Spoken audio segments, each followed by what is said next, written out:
Hello guys, நம்ம இன்றைக்கி பார்க்க போகிற படம் என்னென்னா ஓ சுகுமாரி. இப்போ இந்த படத்தோட கதை என்னென்னு பார்த்துருவோம்.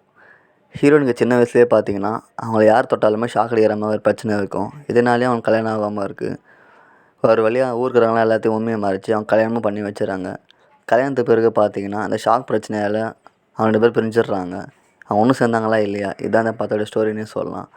இந்த படம் எனக்கு ஒன் டைம் பார்க்குற மாதிரி இருந்துச்சுன்னு நான் சொல்லுவேன். ஃபஸ்ட் டைம் முழுக்க ரொம்ப காமெடியாக கொண்டு போனாங்க. இந்த ஷாக் பிரச்சனையில் ஊர்க்காரங்க படுற கஷ்டத்தை ரொம்ப காமெடியாக சொல்லியிருந்தாங்க. இன்டர்வல் போர்ஷன் நல்லா தான் இருந்துச்சு. செகண்ட் ஹாஃப் முழுக்க எங்கேயுமே போர் அடிக்காமல் நீட்டாக கொண்டு போனாங்க. செகண்ட் ஹாஃபில் கோயிலில் ஒரு ஃபைட் சீன் வரும், அது ரொம்ப நல்லா எடுத்திருந்தாங்கன்னு சொல்லலாம். கிளைமாக்ஸ் போர்ஷன் நல்லபடியாக முடிச்சிருந்தாங்க. இந்த படம் தேட்டரில் ரிலீஸ் ஆனது நிறைய பேருக்கு தெரியாதுன்னு நினைக்கிறேன். ஏன்னா இந்த படம் நிறைய தேட்டரில் ரிலீஸ் பண்ணவே இல்லை. சென்னை சைடில் மட்டும்தான், ஒரு சைடு மட்டும் தான் இந்த படத்தை ரிலீஸ் பண்ணியிருந்தாங்க. ஓவராலாக ரொம்ப ஆவரேஜான மூவி தான் இது. டைம் வந்தால் ஒன்ஸ் கண்டிப்பாக ட்ரை பண்ணி பாருங்கள். இப்போ இந்த படம் ஓடிடி பிளாட்ஃபார்ம்லாம் அவைலபிளாக இருக்குது.